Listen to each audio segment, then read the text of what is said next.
Hello दोस्तों, कैसे हो आप सब। स्वागत है आपका अपने चैनल एजुकेट्स मैथमेटिक्स पे। और हम लोग क्लास 10th एनसीईआरटी में सॉल्व कर रहे हैं। उसमें अध्याय 2 बहुपद पर आ चुके हैं। और आज के इस वीडियो में जो हमारी प्रश्नावली 2.3 है उसका चौथा और पांचवा यानी कि आखिरी के दो प्रश्न है उनको हल करने वाले हैं। चलिए सीधे आ जाते हैं प्रश्न पर। और हम लोगों का जो चौथा और पांचवा प्रश्न भाई क्या कह रहा है।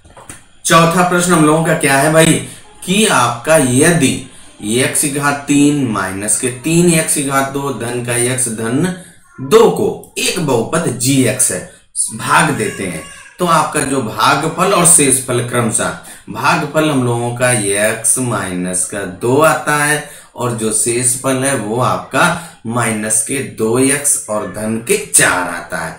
तो gx का मान ज्ञात करना है। तो देखिए जो जो हमें पता है सबसे पहले उसको नोट कर लेते हैं, फिर हम लोग हल करते हैं यहाँ पे।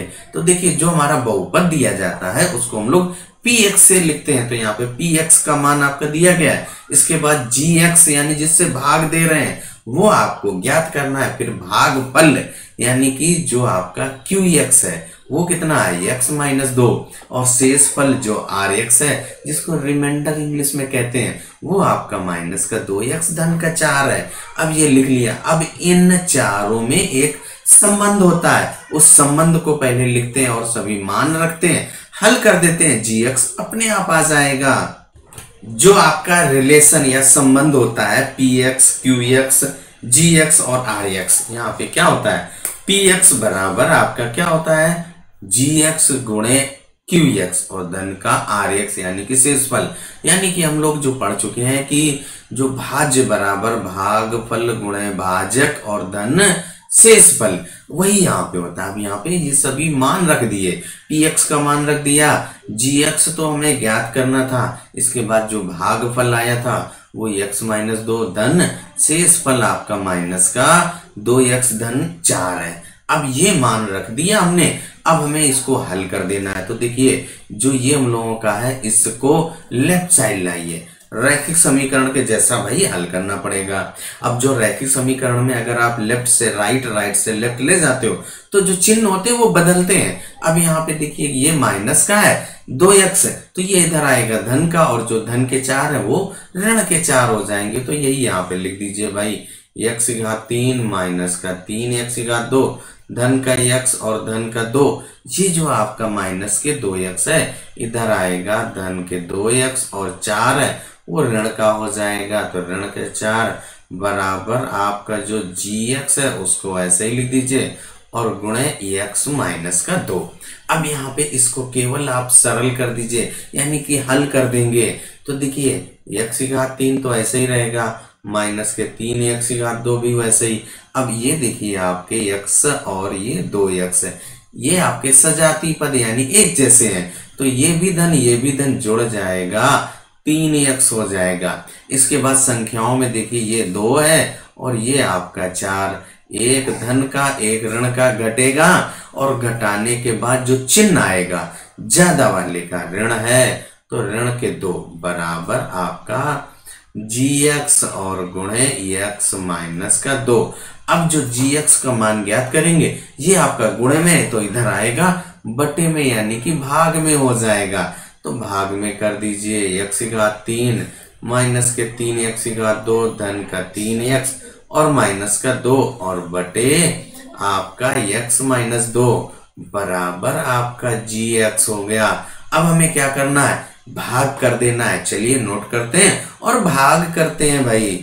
भाग करने के लिए हम लोगों ने नोट कर लिया। अब देखिए सबसे पहला जो पद आपका क्या है ये x की घात 3 है और यहाँ पे जिससे भाग दे रहे हैं वो आपका x है तो x से भाग देंगे तो जो भाग करने में घात घटती है तो केवल आपका घात 2 बचेगा। यानी कि आपको क्या करना है x घात 2 से भाग करना है। अब इस x घात 2 का इस प्रत्येक पद के साथ गुणा करेंगे यानी जिससे भाग दे रहे हैं उसमें गुणा करना है।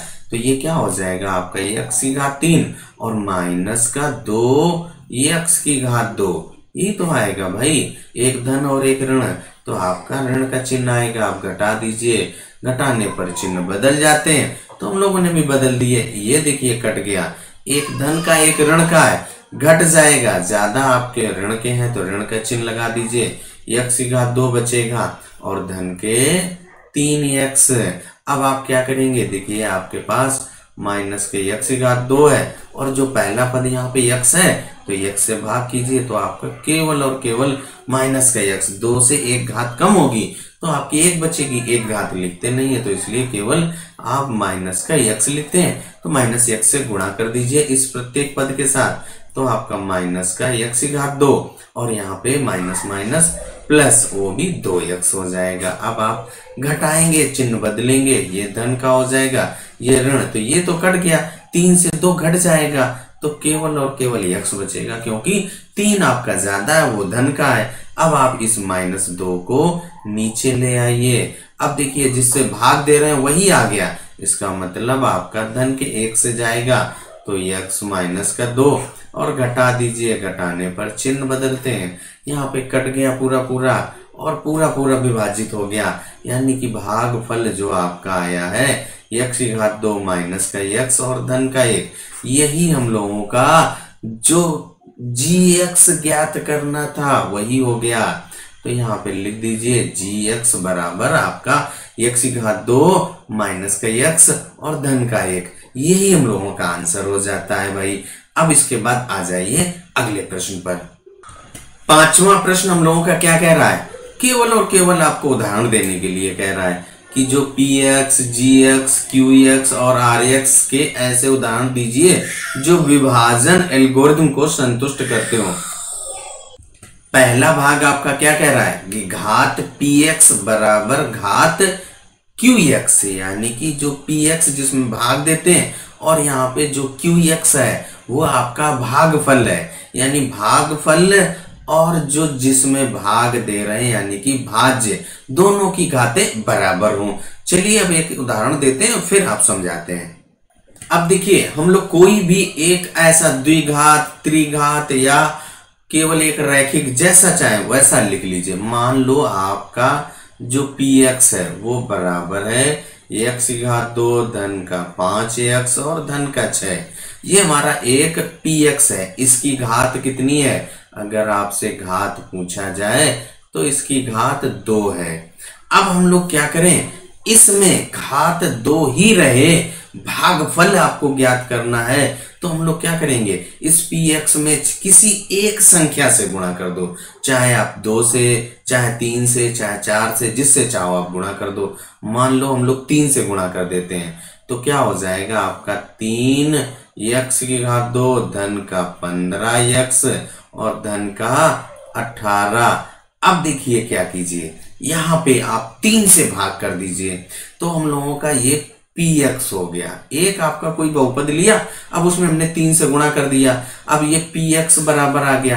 अब अगर आप यहाँ पे जिससे भाग दे रहे हैं तो gx क्या हो जाएगा, वो आपका 3 जिससे गुणा किया है, अब यहाँ पे gx आ गया, 3 आ गया। अब अगर आप 3 से भाग देंगे तो जो भागफल qx कितना आएगा भाई, जो ये आपका है वही आ जाएगा। 3 से भाग देने पर x की घात 2 धन का 5x और धन का 6। अब इसकी घात अगर आपसे पूछें तो घात बराबर 2 ही तो आई, तो इस px की भी घात 2 है और जो आपका qx है उसकी भी घात 2 ही है और यहाँ पे जो शेष फल आएगा वो 0 आएगा और उसकी घात भी 0 हो जाएगी। यानी कि हमारा जो यहाँ पर आंसर हो जाएगा, कोई आप ले लें जो भी आप उसमें किसी एक संख्या से, चाहे 4, 5, 6 जिससे चाहे गुणा कर देंगे और आपके उदाहरण, आप ऐसे बहुत सारे उदाहरण लिख सकते हैं। इसके लिए आप फ्री हैं, कोई जरूरी नहीं कि आपका और मेरा मैच करे या मैंने जो यहाँ पे बताया है वो जो बुक में आंसर दिया गया है उससे भी मैच हो, ऐसा नहीं। इसके बहुत सारे उदाहरण हैं, उन उदाहरणों में से मैंने एक लिख दिया। हजारों लाखों उदाहरण है, उन लाखों में से एक लिख दिया भाई, तो आपके मैच कहाँ करेगा, आपका अलग हो सकता है, आप और भी बहुत सारे उदाहरण लिख सकते हैं भाई। बिल्कुल इसी प्रकार आप क्या करेंगे, जो दूसरा और तीसरा है उसको भी हल कर देंगे। उदाहरण लिखने हैं तो यहाँ पे देखिए क्या कह रहा है, अगला क्या कह रहा है कि घात qx और इसके बाद घात rx, यानी कि शेषफल और भागफल की घात बराबर आनी चाहिए। यानी कि हमें ऐसा लिखना है, px ऐसा लीजिए, मान लो px हम लोग क्या करते हैं, एक द्विघात बहुपद ले लेते हैं, तो 3 घात वाला। इसके बाद आपका जो भागफल होगा, यानी कि भागफल अगर 1 घात वाला लाना चाहते हैं तो शेषफल की भी घात 1 फल होगी, तो उसके लिए आपको 1 घात वाला, तो जो आप भाजक लेंगे जिससे भाग देंगे वो आपको द्विघाती बहुपद लेना पड़ेगा। अब ऐसे ही यहाँ पे क्या कह रहा है कि घात आपकी Rx बराबर 0।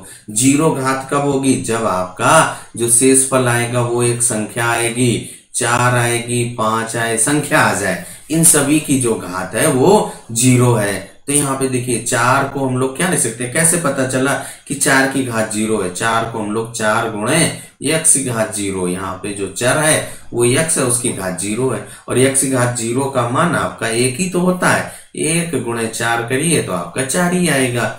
इस तरीके से आपको ऐसा एक पद लेना है, बहुपद लेने हैं कि आपका जो शेषफल आए वो एक संख्या आ जाए। और अब बहुत सारे उदाहरण अभी आपने प्रश्न हल किए पिछले, मतलब जो इसमें उन्हीं में से आप बहुत लिख सकते हैं, तो आप उनको खुद कर लीजिएगा। ये आपका सेल्फ करना है। चलिए, केवल एक्सप्लेन कर दिया है। चलिए, तब तक अपना ख्याल रखिए, स्वस्थ रहिए, मस्त रहिए। मिलते हैं अगले वीडियो में अगले अध्याय के साथ, क्योंकि जो हम लोगों का अध्याय 2 है वो कंप्लीट हो चुका है।